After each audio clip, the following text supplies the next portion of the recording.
નમસ્કાર, હું છું ગોપી ધાંગર અને આપ જોઈ રહ્યા છો નિર્ભય ન્યૂઝ. આપણી સાથે અત્યારે ચૈતર વસાવા જોડાયા છે, કારણ કે ચૈતર વસાવાની અટકાયત કરવામાં આવી હતી, અલગ અલગ એફઆઈઆર કરવામાં આવી. અને સૌથી મહત્વની વસ્તુ કે ધારાસભ્ય તરીકે અગર કોઈનો હક એમના વિસ્તારની અંદર માંગી રહ્યા છે તો પણ તેમના ઉપર એફઆઈઆર કરવામાં આવી અને એવું કહેવામાં આવ્યું કે પોલીસના કામમાં ડિસ્ટર્બ કરી રહ્યા છે. ચૈતરભાઈ, શું કહેશો? પોલીસના કામમાં ખરેખર તમે ડિસ્ટર્બ કરી રહ્યા હતા? ના, બિલકુલ નથી. જે કામ વહીવટી તંત્ર અને પોલીસ વિભાગથી નથી થઈ રહ્યું એ કામમાં એમને અમે અવારનવાર ધ્યાન દોરીએ છીએ કે આ ગેરકાયદેસર જે પણ રેતીની લીજો, કોરી કરસોરો, સિલિકા પ્લાન્ટો અને માટી ખનન થઈ રહેલું છે એ અટકાવવામાં આવે. રેતી રોયલ્ટી સરકારમાં જમા કરે, જીએસટી ભરે, પછી એનું કામ પરવાનગો આપીને કરવામાં આવે. એ માટેની અમારી એક પદયાત્રા હતી ખરાબ રોડ રસ્તા વિરોધમાં. ત્યાં જે અકસ્માતો બને છે, અઠવાડિયામાં 2-3 યુવાનોનો ભોગ લેવાય છે, એના માટેની પદયાત્રા હતી. અને એ માટે અમે અગાઉ 30 તારીખે પરવાનગી માંગી હતી, છતાં ત્યાંના પ્રાંત અધિકારી, કલેક્ટર અને એસપી સાહેબને અમે લેખિતમાં જાણ કરી, પરવાનગી ન આપી. અને આ પ્રશાસને, આ સરકારે અંગ્રેજો કરતા પણ જો હુકમી સાબિત કરવા માટે આ નમૂનો એમણે પૂરો પાડ્યો કે અમે પદયાત્રા કરી. અંગ્રેજો ટાઈમે પણ આપણા દેશના સ્વતંત્ર સેનાનીઓ પદયાત્રા કરતા હતા, ત્યારે પણ આવી એફઆઈઆરો નહોતી થતી, પણ અમારા પર ખોટી એફઆઈઆરો ખુદ ત્યાંના પીઆઈ ફરિયાદી બનીને કરતા હોય. એટલે પોલીસની કેટલી મજબૂરી હશે એ આપણે સમજી શકીએ છીએ. હવે કંપનીમાં બ્લાસ્ટ થવાથી 4 વર્કરોના મૃત્યુ થાય છે. એ વર્કરોને અમે ત્યાં પહોંચીને યોગ્ય વળતર એમના પરિવારને અપાવીએ છીએ. શું લોકો માટે બોલવું, લોકો માટે પદયાત્રા યોજવી, શું લોકો માટે અવાજ બનવું એ કઈ ગુનો છે? તો અમારા પર ઉપરા છાપરી એફઆઈઆરો કરવામાં આવે છે. એટલા માટે અમે ગઈકાલે, અમે તો કોઈ ગુનો કર્યો નથી કે એવો કોઈ બનાવ અમારી હાજરીમાં બન્યો નથી, એટલે અમે ગઈકાલે સ્વૈચ્છિક હાજર થવા માટે જતા હતા, ત્યારે પણ પોલીસ અટકાવે છે. ઘરેથી રાત્રે પોલીસ મૂકીને ઘરે નજરકેદ કરે, ધારાસભ્યને રસ્તામાંથી ગાડીઓ અને બધું ડિટેન કરી લે, અમને ઉચકી લેવાની તજવીજ કરે. તો આ કયા પ્રકારની ગુજરાત અને દેશમાં રાજનીતિ ચાલે છે અમને જરા પણ સમજાતું નથી. ક્યાંક પણ બંધારણીય અધિકારો અમને મળ્યા છે, એ અવાજ અમે અમારા લોકોના બનવાના પ્રયાસો કરીએ છીએ, છતાં પોલીસનો ઉપયોગ કરીને, પોલીસને ઢાલ બનાવીને સરકાર અમારી સામે ઉતારે છે. અને પોલીસ અધિકારીઓ પણ પોતાનો પગાર જાણે કમલમમાંથી આવતો હોય એવો વ્યવહાર કરે છે, એજન્ટ બનીને કામ કરે છે. એમને પણ પોતાના પ્રમોશનો, પોતાની બદલીઓ, વાહવાહી લૂંટવાની એમને પણ તક મળે છે. એટલા માટે પોલીસ પણ એજન્ટ બનીને કામ કરી રહી હોય એવું અમને લાગે છે. પણ ચેતરભાઈ, અહીંયા સવાલ એ આવે છે કે પોલીસની જે એફઆઈઆર થઈ જેમાં અંકલેશ્વરનો મામલો હતો, 4 લોકોના મૃત્યુ થયા હતા ધડાકાની અંદર. પોલીસનું એવું કહેવું હતું કે ત્યાં આગળ જઈ અને તમે ત્યાં લોકોને ભડકાવવાનું કામ કરી રહ્યા હતા. ત્યાં આગળ લોકો ને જે પોલીસની કાર્યવાહી કરવાની વાત હતી તેની અંદર પણ રોકવાની પ્રયત્ન કરી રહ્યા હતા. હવે જે બ્લાસ્ટ થાય છે એમાં પોલીસની બીજી શું કાર્યવાહી હોય? ઇન્વેસ્ટનામું ભરવાનું હોય, એનું પીએમ કરાવવા માટેની ડેડ બોડી મોકલવાની હોય, અને પોલીસનું કામ તો પૂરું થાય છે. કામ ત્યાં કામદારોના પરિવાર અને કંપની સાથે સંકલન કરાવવા માટે અમે ત્યાં ગયા હતા. તમે વિચાર કરો, 12:40 બ્લાસ્ટ થાય છે, 5 વાગ્યા સુધી કયા કામદારનું મૃત્યુ થાય છે, કોને ઈજાઓ પહોંચી છે, કંપનીના ઓથોરાઇઝ ના લોકો કોઈને જાણ નથી કરતા. અમે જઈએ છીએ ને અમે કંપનીમાં તો ગયા જ નથી, અમે ગેટ પર ઉભા રહીએ ને વાત કરીએ છીએ. એમના યુનિટ મેનેજરને બોલાવે છે, ત્યાં પ્રાંત અધિકારી હોય છે, સેફટી અધિકારી હોય છે, અને એની રૂબરૂમાં વાત થાય છે ને. છતાં આ ત્યાં પણ પીએસઆઈ શિયાળિયા કરીને અરજદાર બનીને અમારા પર એફઆઈઆર કરે છે, અને એ પણ 7 દિવસ પછી એફઆઈઆર કરે છે. એટલે કહેવાનો મતલબ, 3 દિવસ બાદ જ્યારે સાંસદ મનસુખભાઈ વસાવા, ત્યાંના ધારાસભ્ય ઈશ્વરભાઈ પટેલ અને ત્યાંના ધારાસભ્ય રમેશભાઈ મિસ્ત્રી જાય છે, અને જો લોકો એમને સોશિયલ મીડિયામાં ઉધડો લે છે કે ભાઈ તમે ફોટો પડાવવા આટલા દિવસો બાદ આવ્યા છો, કલાકમાં ડેડિયાપાડાના ધારાસભ્ય અહીંયા પહોંચી જતા હોય તો સ્થાનિક ધારાસભ્ય શું કરતા હતા એમ કરી લોકો પૂછે છે એમને. એટલા માટે એમના પેટમાં તેલ રેડાય છે, ગૃહમંત્રીનો સંપર્ક કરે છે, અને ગૃહમંત્રીને સલાહ આપનારા પણ કેવા લોકો હશે વિચાર કરો તમે, કે અમારા પર ઉપરા છાપરી 2 એફઆઈઆર ગૃહમંત્રીએ કરાવી દીધી. તો આ અવાજ એ અમને સંવિધાનમાં મળેલો અવાજ છે. જ્યાં પણ અમારા કામદારો સાથે અન્યાય થશે, જ્યાં પણ અમારા ખેડૂતો મહિલાઓ સાથે અન્યાય થશે, જ્યાં પણ અમારા વિદ્યાર્થીઓ સાથે અન્યાય થશે, ચૈતર વસાવા ત્યાં પહોંચશે, ગ્રાઉન્ડ પર રહેશે અને સરકાર સામે બોલશે. અમે એમના એફઆઈઆરઓથી દબાવવાના નથી. અમે કોઈનું ખોટું કર્યું નથી, એટલે અમે ગઈકાલે હાજર થવા જતા હતા ત્યારે પણ રાતે મારા ઘરે પોલીસનો ચાપતો બંદોબસ્ત મૂકી દીધો. ધારાસભ્યના ઘરે આવી પરિસ્થિતિ ઊભી કરતા હોય આ લોકો, તો સામાન્ય માણસનું તો શું થાય? અને અમને 10-10, 15-15 ગાડીઓ આવીને રાત્રે અમને ડિટેન કરી લેતા હોય તો સામાન્ય માણસનું શું થાય? કઈ કઈ હદે આ રાજનીતિ થાય છે તમે વિચારી શકો છો. અમારા પર ફરિયાદ થાય છે, અમે હાજર થવા જઈએ છીએ, ત્યારે પણ રાજનીતિ. તો માત્ર ને માત્ર પોલીસના આધારે રાજ ચાલે છે, અધિકારીઓના આધારે રાજ ચાલે છે, અને મન ફાવે એવા નિર્ણયો આ સરકારો લઈ રહી છે. ત્યારે આવનારા દિવસોમાં જ્યાં પણ સડકથી લઈને સદન સુધી અમે જનતાની સાથે છે, જનતા માટે લડીશું. જેલોમાં પૂરશે જેલોમાં પણ જઈશું, તડીપાર કરશે, પાસા કરશે તો પણ અમે બેઠીશું, પણ જનતાનો અવાજ ક્યારે અમે દબાવવા નહીં દઈએ. પણ ચૈતરભાઈ, તમને કેમ એવું લાગે છે કે ગૃહમંત્રી આ બધું કરાવી રહ્યા છે? ગૃહમંત્રી જ કરાવે છે. અમે 35 વિડીયો આપ્યા છે સીસીટીવી ફૂટેજો સાથે. એમના ઉચ્ચ અધિકારીઓ કરોડોના હપ્તા ઉઘરાવે છે. મહિને અહીંના જેટલા પણ અધિકારીઓ છે, ખાણ ખનીજ હોય, કલેક્ટર વિભાગ હોય કે એસપી વિભાગ હોય, તમામ લોકો પ્રેક્ટિસ કરે છે અહીંયા. મહિનાના આટલા કરોડ ભેગા કરો એનો ટાર્ગેટ હોય છે. એટલે એ 35 વિડીયો પર શું કાર્યવાહી કરી તમે જોઈ લો. કોનો હાથ છે? કોની રહેમ નજર હેઠળ આટલા બધા હપ્તાખોરી આ વિસ્તારોમાં ચાલે છે? માત્ર નાના લોકોને લૂંટો, અને એક બાજુ ગરીબ વ્યક્તિ રોજગારી ઝંકે છે, શિક્ષણ માંગે છે, ગરીબ વ્યક્તિ 2 ટકના રોટલા માટે અહીંયા મજૂરીએ જાય છે, અને અહીંના અધિકારીઓ દિવસે ને દિવસે કરોડોપતિ અબજોપતિ બનતા જાય છે. એ જ બતાવે છે કે નેતાઓ અને અધિકારીઓ અમારી સરકાર કરી કરીને કેટલા હદે ભ્રષ્ટાચારો કરે છે. એટલા માટે આ લોકોને ડ્રગ્સ, તમે આટલી બધી અંકલેશ્વરમાં ડ્રગ્સ પકડાય છે, શું કાર્યવાહી થાય છે બોલો તમે? નથી કોઈ કરતું. દારૂના આટલા બધા હપ્તાખોરી ચાલે છે, ઇનલીગલી રેતી કરસોરો ચાલે છે, ઇનલીગલી બેફામ ભૂમાફિયા વિસ્તારોમાં જમીનો પચાવી પાડે છે, છતાં પોલીસની પેટનું પાણી હલતું નથી. સામાન્ય વ્યક્તિ અરજી કરવા જાય, એની ગુનો દાખલ કરતા કરતા મહિનો એના ચંપલ ઘસાઈ જાય છે. પણ ચૈતર વસાવા વિપક્ષમાં છે, લોકોનું બોલે છે, રાતોરાત 2-2 એફઆઈઆર થાય છે. એટલા માટે કે ચૈતરભાઈને દબાવો, એને રોકો.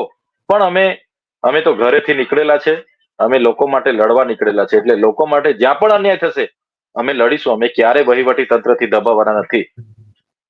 આજે બીજા પણ એક ધારાસભ્ય ઉપર એફઆઈઆર કરવામાં આવી. પાટણના ધારાસભ્ય કિરીટ પટેલ પર એફઆઈઆર કરવામાં આવી, જે કોંગ્રેસમાંથી છે, અને ત્યાં આગળ NSUI નો પ્રોટેસ્ટ હતો. આ સાથે ગોપાલ ઇટાલિયાના પણ કચ્છની અંદર નામ લેવામાં આવી રહ્યું છે.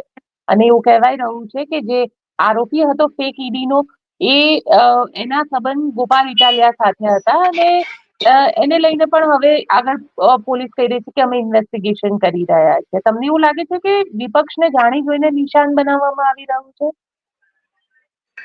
અમે અત્યાર સુધીમાં જેટલા પણ આંદોલનો કર્યા છે, અમે ક્યારેય કોઈ સરકારી, કોઈ ખાનગી કે કોઈ વ્યક્તિગત પ્રોપર્ટીને કે મિલકત કાકરી ચાળો પણ નથી કરી, કે નુકસાન પણ નથી કર્યું. છતાં અમારા કોઈ પણ આંદોલનમાં પોલીસને તો એવા જડબેસલાક મૂકી દેવામાં આવે છે, અને પોલીસ જાણી જોઈને ઘર્ષણ ઊભું કરે છે. એવું જ ઘર્ષણ કિરીટભાઈ પટેલ સાથે ઊભું કરવામાં આવ્યું, એવું જ ઘર્ષણ ગોપાલભાઈ સાથે ઊભું કરવામાં આવ્યું. અને આ ગુજરાતના ગૃહમંત્રી, એમની સરકારના કહેવાથી બધું થાય છે. પોલીસ અધિકારીઓમાં ત્રેવડ નથી કે અમારા જેવા ધારાસભ્ય સામે આવી ઊંચી જબાનથી વાત કરી શકે, પણ એમની પાછળ, પડદા પાછળ એમના ગૃહમંત્રી છે, ઉપરથી આદેશો કરે છે. જે લોકો દોડે છે, કામ કરે છે, એમને રોકો. એમને ડર છે આવનારી ચૂંટણીઓનો, એમને ડર છે એમની ખુરશીનો. એટલા માટે સરકારો બદલાય છે, કાયમ ગૃહમંત્રી પણ નથી રહેવાના, અને કાયમ સરકારો પણ નથી રહેવાની. પણ અધિકારીઓ વિચારવું જોઈએ, એમનો પગાર જનતાની ટેક્સમાંથી આવે છે, નથી કે કોઈ કમલમમાંથી. આવનારા દિવસોમાં સરકારો બદલાશે તો એવા અધિકારીઓને પણ તકલીફ પડવાની છે. એટલા માટે આપણા માધ્યમથી કહીએ છીએ, વિપક્ષને કઈ રીતના દબાવવું. સામ દામ દંડ ભેદ નીતિ અપનાવી રહ્યા છે, અને એટલા હદે અપનાવી રહ્યા છે કે નાનો નાનો માણસ તો ઘરેથી નીકળતા ગભરાય છે. ભાજપના વ્યક્તિ સામે અમને મળતા ગભરાય છે કે અમારા ઘરમાં કોઈ નોકરિયાતને પરેશાન કરશે, મારા ધંધામાં હેરાન પરેશાન કરશે, મારું આ છૂટવી લે છે. એટલી હદે ભયની રાજનીતિ આજે ભાજપ કરી રહી છે. આપ એને ભયની રાજનીતિ કહી રહ્યા છો, પરંતુ સવાલ અહીંયા એ છે કે તમે જેટલી પણ રેલી કરી કે જેટલી પણ જગ્યાએ ગયા, તો એ ગોપાલ ઇટાલિયા હોય કે ક્યાંક ને ક્યાંક કંઈક હતું ત્યારે આ થયું ને. અમે જ્યારે પણ અમારો કોઈ પણ કાર્યક્રમ હોય છે, અમે સત્તાવાર રીતે ચૂંટણીનું જાહેરનામું હોય કે ન હોય, કલેક્ટર શ્રીનું જાહેરનામું હોય કે ન હોય, ત્યાંના એસડીએમ પર અમે પરવાનગી માંગતા હોય છે.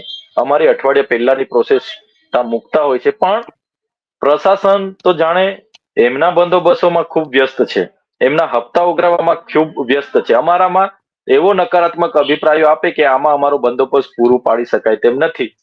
અમે અમારા કાર્યક્રમો અમે શાંતિપૂર્ણ કરીએ છીએ અને એમાં ક્યાં કોઈને વાંધો છે, ક્યાં કોઈને અડચણરૂપ બનીએ છીએ, છતાં માત્ર ને માત્ર અમને હેરાન કરવાની નીતિ. લોકસભામાં તમે જોયું હશે, પોલીસે એટલા હદે દારૂ આ વિસ્તારોમાં ટ્રકો ને ટ્રકો ઘુસાડેલો. અમે ટ્રકો પકડાવી તો પણ એફઆઈઆર કરવા માટે અહીંના એસપી અને આઈજી તૈયાર નહીં. અને પોલીસ તો જાણે પોતે ભાજપના કાર્યકર હોય, ભાજપના એજન્ટ હોય, એટલી બધી અમારી સામે એમણે તો કામ કર્યું છે. છતાં એમની પૈસા પાવર, એમનું પોલીસ તંત્ર, એમનું વહીવટી તંત્ર સામે અમે લડ્યા છે અને લડીશું. એટલે જ્યારે પણ અમારો કોઈ કાર્યક્રમ હોય એટલે આમને અમારા કાર્યક્રમને કઈ રીતના નિષ્ફળ બનાવો એના માટે પોલીસ ઉતરે છે. હવે કાલે અમે વકીલો સાથે હાજર થવા જતા હતા, એમાં તો પોલીસને શું વાંધો પડ્યો કે એમણે આખા નર્મદા જિલ્લા અને આખા ભરૂચ જિલ્લાના પોલીસને લગાડી દીધી. શું આટલું જ પોલીસનું કામ છે? ચૈતર વસાવા શું કરે છે, ક્યાં બેસે છે, કોને મળે છે, ક્યાં જાય છે, એટલું જ પોલીસનું કામ છે. એટલે એના માટે જ એને પગાર આપવામાં આવે છે. એટલે એસપી થી લઈને બધા લોકો અમારી પાછળ આદુ ખાઈને પડેલા છે. તો ક્યાંક ને ક્યાંક ચૈતર વસાવા હોય, ગોપાલ ઇટાલિયા હોય કે ઈસુદાન ગઢવી હોય, બધાથી આ લોકોને ડર છે. અને અમે ગ્રાઉન્ડ પર ઉતરીએ છીએ ને, અમે ક્યાં ઘરે બેસીને રાજનીતિ કરીએ છીએ. ગ્રાઉન્ડ પર લોકો સાથે ન્યાય અપાવવાનું કામ કરીએ છીએ. એટલા માટે પોલીસને ઢાલ બનાવવામાં આવે છે, એટલા માટે સંઘર્ષ થાય છે. એટલે આ માત્ર ને માત્ર રાજકીય ષડયંત્રનો ભાગ છે. અમને કઈ રીતના માથાભારે બનાવવાના એના માટે ઉપરાછાપરી એફઆઈઆર થાય છે. આવનારા દિવસોમાં ચૂંટણીઓ જેમ જેમ નજીક આવશે એવા કેસ ખોલાવશે, તડીપારો કરાવશે, પાસા કરાવશે. એ તો આપણે જોયું જ છે ને, લોકસભાના ઉમેદવાર હતા અમે, અહીંના ધારાસભ્ય હોવા છતાં અમને તડીપાર કરી દીધા, અમને પ્રવેશબંધી ફરમાવવામાં આવી. તો આટલી બધી તાનાશાહી કયા હદે? મારો અધિકાર હતો, ધારાસભ્ય છું, મારા લોકો વચ્ચે રેમ, મત માંગી શકું, છતાં મારો અધિકાર છીનવાઈ જતો છે. તો આ એક જે એની નીતિ ને રીતિ હતી એની અતિરેક થયો છે. આવનારા દિવસોમાં એનો અંત જરૂર આવશે. પણ ચૈતરભાઈ, દાહોદનો કિસ્સો હજી આપણે એને ભૂલી નથી શક્યા કે 6 વર્ષની બાળકી સાથે પ્રિન્સિપલે રેપ કરવાનો પ્રયત્ન કર્યો હતો. એવો જ એક કિસ્સો ગઈકાલે ઝઘડિયામાં થયો અને એક બાળકી સાથે દુષ્કર્મ થયું. ઝઘડિયા જીઆઈડીસી વિસ્તારની અંદર આ બાળકી સાથે દુષ્કર્મ થયું છે અને એ બાળકીની સ્થિતિ ખૂબ જ ગંભીર છે અને વડોદરા એસએસજીમાં શિફ્ટ કરવામાં આવી છે. આરોપી પકડાઈ ગયો છે. પણ લો એન્ડ ઓર્ડર સિચ્યુએશનને લઈને શું કહેશો? કારણ કે જે પોલીસ ગઈકાલે આખો દિવસ તમારી સાથે હતી, એ વિસ્તારની અંદર બલાત્કાર થયો. બિલકુલ, તમને આગળ કીધું એમ પોલીસનો પગાર જાણે અમે શું કરીએ છીએ, અમે ક્યાં જઈએ છીએ, અમને રોકવા માટે પોલીસને મૂકી હોય એવું લાગે છે. જે પણ અ, જે પણ અ, જી ચૈતરભાઈ, આવે છે આપનો અવાજ. ઝઘડિયા જીઆઈડીસી માં એક બાળકી સાથે જે દુષ્કર્મની બનાવ બન્યો છે એ ખૂબ જ દુઃખદ અને નિંદનીય છે અને એની નિંદા કરીએ છીએ. આવા ઘણા સમાજમાં કેટલાક લોકો ફરે છે જે આવા કૃત્ય કરે છે. એમને કડકમાં કડક સજા થાય અને એમના પર કડકમાં કડક કાર્યવાહી કરાવવામાં આવે એવી અમે માંગ કરીએ છીએ. પણ સાથે જે રીતે પોલીસ, કારણ કે જે રીતની મોબાઈલ ઘટના જે રીતની ઘટના સામે આવી છે ચૈતરભાઈ, ક્યાંક ને ક્યાંક તમને એવું હા, નથી લાગતું કે પોલીસે આ બધા વસ્તુમાં વધારે ધ્યાન આપવું જોઈએ? બિલકુલ, પોલીસે કાયદો અને વ્યવસ્થા જળવાય એની જવાબદારી પોલીસની છે. એ વિસ્તારમાં ગેરકાયદેસર કંઈ પણ બે નંબરના ધંધા થાય એને અટકાવવાની જવાબદારી છે. સાથે સાથે આવા ફૂલ જેવી નાની દીકરીઓને જે લોકો પીખી નાખે છે અને જે લોકો સાથે આવ્યા અનેક બનાવો છેડતીના બનતા હોય છે, ત્યારે પોલીસે એમાં સજાગ થઈને એ પ્રકારની જનજાગૃતિ પણ લાવવી પડશે અને આવનારા દિવસોમાં આવા કૃત્ય કરનારના એવા દાખલા બેસાડવા પડશે કે જેના કારણે ભવિષ્યમાં આવી હિંમત કોઈ બીજા આવા નરાધમો નહીં કરી શકે. કારણ કે દાહોદ વાળા કેસમાં હજી સુધી સજા પણ નથી પડી. બહુ વાત તો એવી કરવામાં આવી હતી કે અમે ફાસ્ટ ટ્રેકમાં કેસ ચલાવીશું, પણ હજી સુધી દાહોદના પ્રિન્સિપલ જેલની અંદર જ છે અને કોઈ એવી સજા પણ નથી. તે કેસ હજી ટ્રાયલ પર પણ નથી આવ્યું. એટલે તમને નથી લાગતું કે બલાત્કાર જેવી ઘટનાઓમાં ખૂબ જ સ્પીડી તપાસ થવી જોઈએ? ચોક્કસ જે પણ આવી બલાત્કાર અને તે પણ નાબાલિગ નાની દીકરીઓ સાથે જ્યારે આવી ઘટના ઘટતી હોય તો એ કેસ તાત્કાલિક ધોરણે ફાસ્ટેગ કોર્ટમાં ચલાવીને એવા દાખલા બેસાડવા પડે કે જેના કારણે આખા ગુજરાત અને દેશમાં દાખલાઓ બેસે અને બીજી વાર આવા કોઈ નરાધમો આ સમાજમાં ફરતા હોય તો એવું આ કૃત્ય આ પ્રકારનું કૃત્ય ભવિષ્યમાં નહીં કરે. તો આ કરવું જોઈએ પણ પોલીસે માત્ર ને માત્ર એમને તો હપ્તા ઉઘરાવવામાં રસ છે એવું અમને લાગે છે. તો એ દાહોદની ઘટના હોય કે પેલા માંડવીની ઘટના હોય કે હમણાં બારડોલીની ઘટના હોય કે ઝઘડિયાની ઘટના હોય કે ડેડિયાપાડાની ઘટના હોય તમામ ઘટનાઓમાં પોલીસ ને બિલકુલ રસ જ નથી એ પ્રકારની કામગીરી કરે છે. એટલા માટે જ દાહોદની ઘટના થઈને આજે કેટલા મહિના થયા છતાં એ નરાધમને હજુ પણ કોઈ જાતની સજા નથી થઈ.